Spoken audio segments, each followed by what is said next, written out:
probably traffic. Sometimes there's a protest and the buses get rerouted. Do you know where you are? Hospital. What drugs did you take?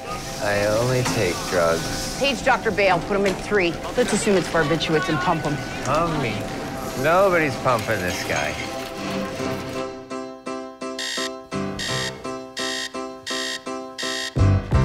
Gotta get up, gotta get out, gotta get home before the morning comes. What if I'm late? Got a big day, gotta get home before the sun comes up.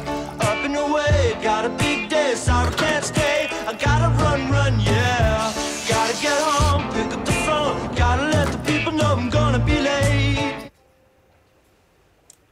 Any minute now, I'm sure. I can wait.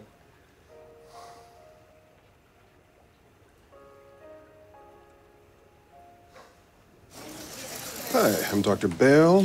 I'm a resident here. How are you feeling? My throat hurts. That's to be expected. We pumped your stomach, and we inserted a tube through your nose. Gastric lavage, yes, I know how it works. Then you know that this is charcoal. Bottoms up. I'm required to ask you a few questions. Please answer honestly.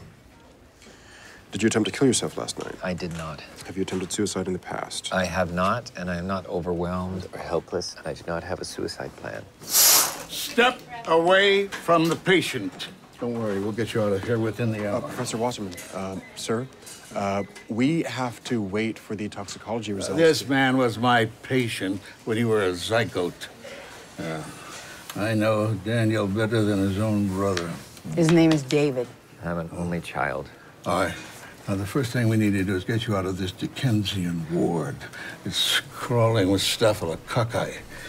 Whatever you did, it won't get on any chart. Doctor's code. This man was never here. Understand? Great. I'll see you Thursday at 9. Okay. Oh my God, I've been on the phone for 3 hours. You don't think he's gonna get mad at me for canceling everyone, do you? No, I mean, what could you do? What could I do? He fell off the face of the earth. You don't think he's dead, do you? What? And when people die, other people find them, right? Because they smell. I guess. Unless they die in something sealed, like a box. I can't have this conversation. I'm sorry. I can't picture anyone in a box. I'm sorry. I doubt he's in a box. I have to get to work, so call me if you hear anything. Sure.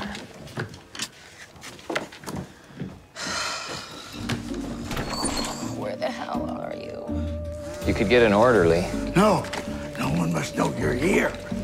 or I could push you. No, I am doing it. Oops, I'm afraid we can only get a semi-private room.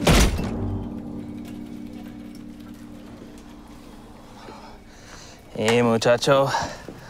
Are you feeling it? Feeling what? The vibe from the campaign, it's huge. You know they expanded it already, right? It's big, it's freaky big. Is it freaking you? What do you mean freaky big? All the major dailies, McLean's, Actuality, Modern Seniors. But you know what the seriously freaky part is? The part that will freak your mind? What? The billboards. 812 billboards all over the country. There's one right outside on Laurier. It's a good campaign, right? Sure. It has to be. Because if it's crap, then your crap is on 812 billboards all over the country. My crap, too. That's the part that's freaking me. You're feeling weak, aren't you? Yes, and I have a headache. Well, you're dehydrated, but the saline will help you. Now, I know the temptation. All doctors indulge on occasion, but I feel I must remind you about the dangers of excessive self-medication. And you're the one who prescribed the triazolam. And am I the one who prescribed the scotch? I won't be held responsible. You hear me? You hear me? Yes. God, now I have to go deal with the police. Police? Yes, the police. Your cleaning lady called them. In the future, tell her to call me directly if she finds you on the floor covered in vomit. Oh. That's all right. You feel weak? Yeah. All right, come on. Get these big legs up there. That's right. There you go. Now, relax. You're safe now. Complete anonymity. I made sure of that. Now, listen, if anyone asks you, tell them you're here for gender reassignment.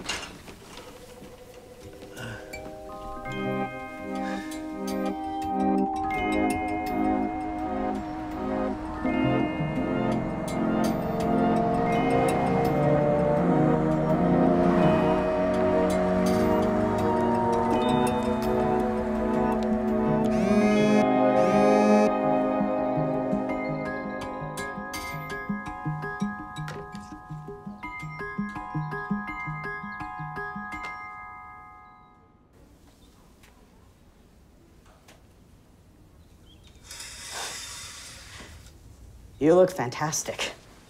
What? If it wasn't for your skin, you'd never know. My skin? Or maybe it's not your skin. It's a combination of your pale skin and your delicate features. Oh, my God. Oh, I'm not being critical. No, I'm just saying I would never know you spent any part of your life as a woman. I'm jealous. Nathan, by the way. David. Hey, I'm finally getting these things off me. Okay, Nathan, this is incredibly awkward, but I'm not going through any kind of a sex change. Well, not anymore, obviously. I never have. It's just there wasn't any other room available, so they put me in here. In the gender reassignment ward? That's hilarious. I'm glad you think so. Oh, hey, where's your sense of humor? Hey, you could be in the psych ward, right?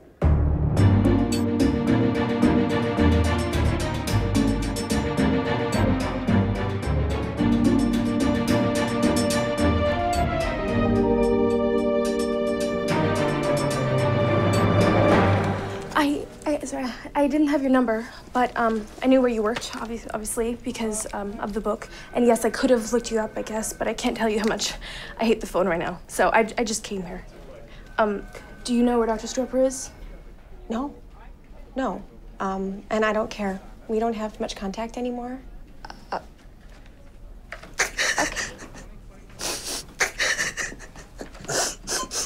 It's okay.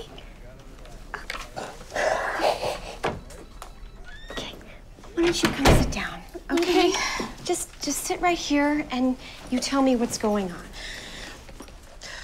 He didn't show up for work this morning, which is really, really weird for him because he's such a creature of habit. I mean, he goes to the bathroom at exactly the same time every day. Exactly. I know. And he didn't call and he won't answer his damn phone and... Okay, well, maybe he's at home sick or he's hungover. I mean, I don't answer the phone when I'm hungover. He's not at home. I was just there. The doorman checked for me. I mean, I have this horrible feeling that he's dead in a box. Okay. What would David say? He would say that this is your automatic negative impulse talking, right? Or something like that. Maybe he's been in an accident or he has appendicitis or he's had a minor heart attack. But, you know, if he were dead, somebody would have called by now, right? So let's just relax and I will phone a few hospitals, okay? Thank you. Sometimes you come off as bitchy, but I know it's just because you're strong. Hi, Heidi. Yes, can you give me the number of all the hospitals in Ottawa? Thank you. I was born with ambiguous genitalia. Nathan, please. My parents raised me as a girl. I don't blame them. It's just what people did then. Still do. Anyway, I never felt comfortable as a girl, even with all the hormones and... You want to get that? No. You should. I don't want to. Handle things on your own, huh? Don't need friends. I don't like to burden people since you're prying. It's not healthy, Dave. I know a thing or two about loneliness. Growing up as an only child with ambiguous genitalia, yes, you mentioned that. I was going to say 2 working parents. Sorry, I was insensitive. But now that you brought it up, yes, I was not the most popular kid in the playground. What do you do for a living?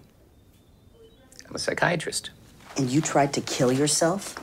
I didn't, actually. Look, I know it's not healthy to isolate yourself. I was trying to change my life. I was making an effort. What did you do? I wrote a book. Traditionally, not a social activity. It was therapy. It was first step. I was reaching out. Anyway, it failed spectacularly. And then you tried to kill yourself?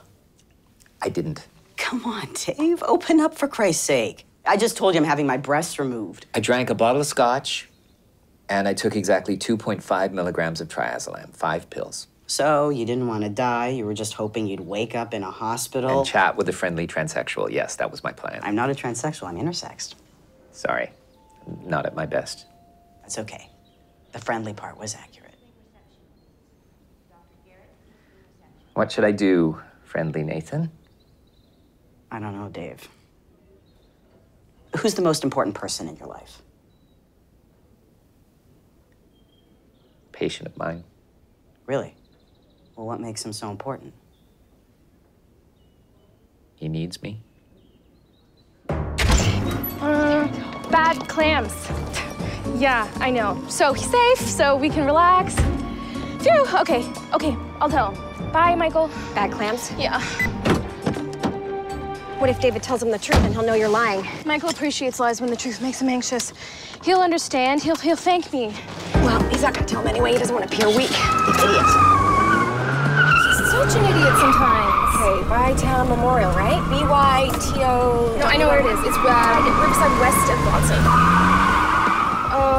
Can we stop at my place really quick? I have to pick up the baby. My mother was watching her, but she has this single mothers thing tonight.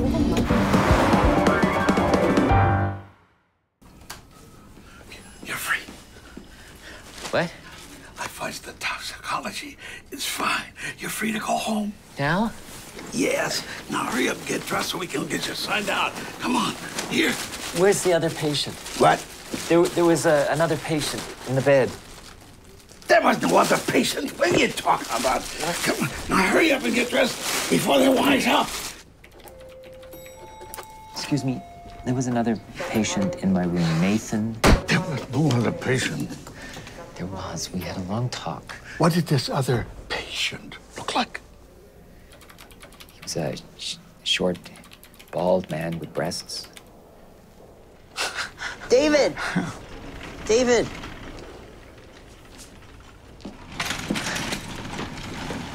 It's finally happening. Yes.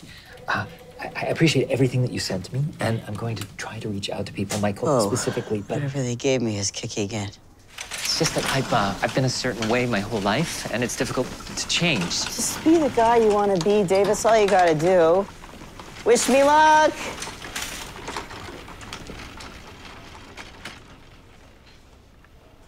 Who's the babe?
Book idea, The Potential Benefits of Death. This is a book that would address the anxieties associated with endings, the end of anything, and perhaps with special emphasis on the end of one's life. I didn't want to use the intercom. I appreciate that. So, I told Michael that you had bad clams just in case you were planning to lie. Ah, right. Just so that we're on the same page. Thank you.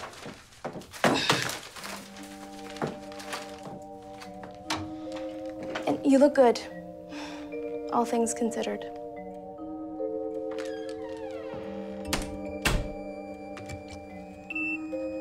Endings are feared, conclusions of any kind, which is odd because we all have an awareness of our own mortality, and we see death of one kind or another all around us all the time.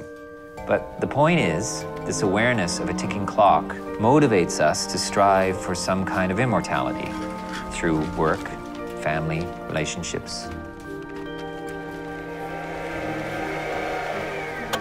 Drop by my office. I want to talk to you about something.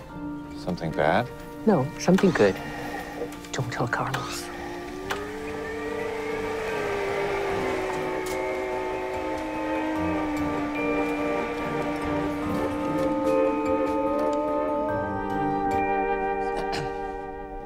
You busy?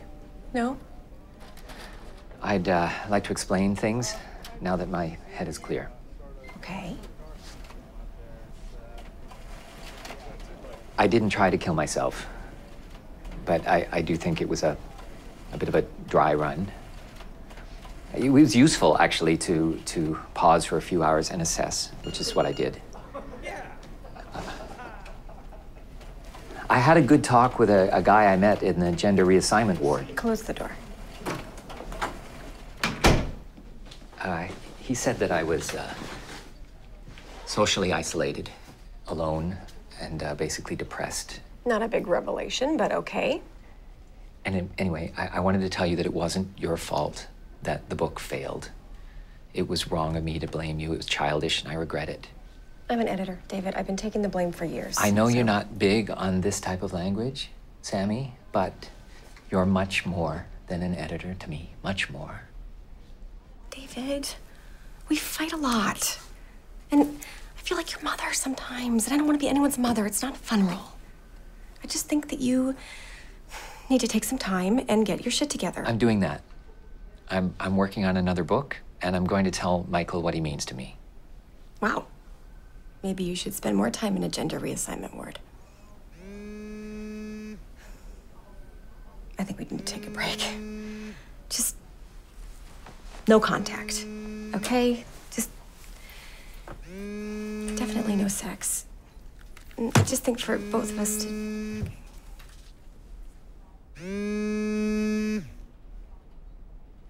I'm gonna answer. Hello? Where are you?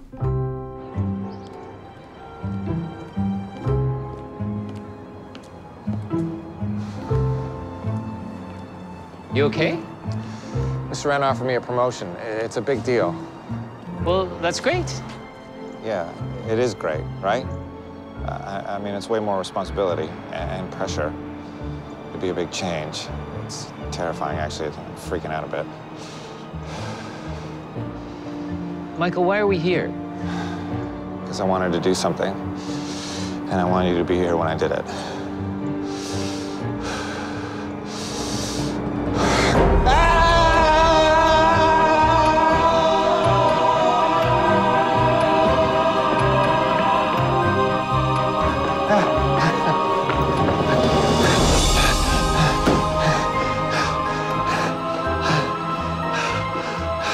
You climbed the bleachers. I climbed the bleachers. I'm so close to puking. You did it for the first time since you were 10. I did it. Seriously, I feel like I'm gonna puke. Oh, sit. Just deep, measured breaths. If I can do this, I can handle anything, right? The job stuff? Of course. I mean, this is huge. The bleachers, this is like a deeply rooted fear. Yes, it is, and it's still there. The fear didn't go away, but you're managing it. It's your tolerance for anxiety and uncertainty is much higher now. I've come a long way, huh? Yes. Yeah! Yeah!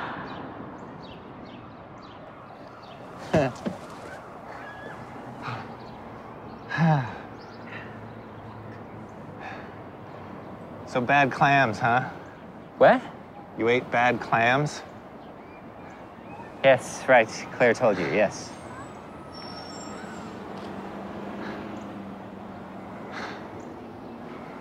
You're a good doctor. Well, I gotta get out of here. Now? Yeah. Okay. We'll back down like we did before. Okay. I got you. Okay. The proposition of this book is that the awareness of endings motivates us. Or are we paralyzed by practicality? In other words, should we on occasion put aside our awareness of mortality and create mechanisms or situations that are not necessarily rational? Do things that have no clear purpose other than to make us less constantly aware. Tolstoy, come to bed.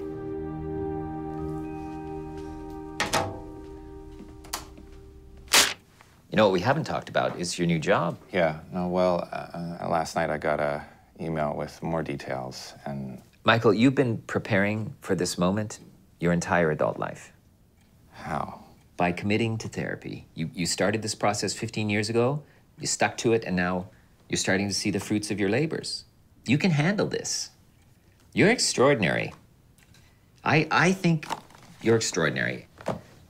And there's something I want to tell you. If I take the promotion, I've got to move to Toronto, so. Well, you have to do it. I can't. When would you leave? Well, in 2 months, but you just said I've committed to this, so. I know an excellent CBT guy in Toronto. I can call him. No, I can't. Yes, you can. You should, in fact. No, I can't function without you. I can't replace you with another CBT guy. I mean, you're not just my therapist. You're, you know this. You're my best friend.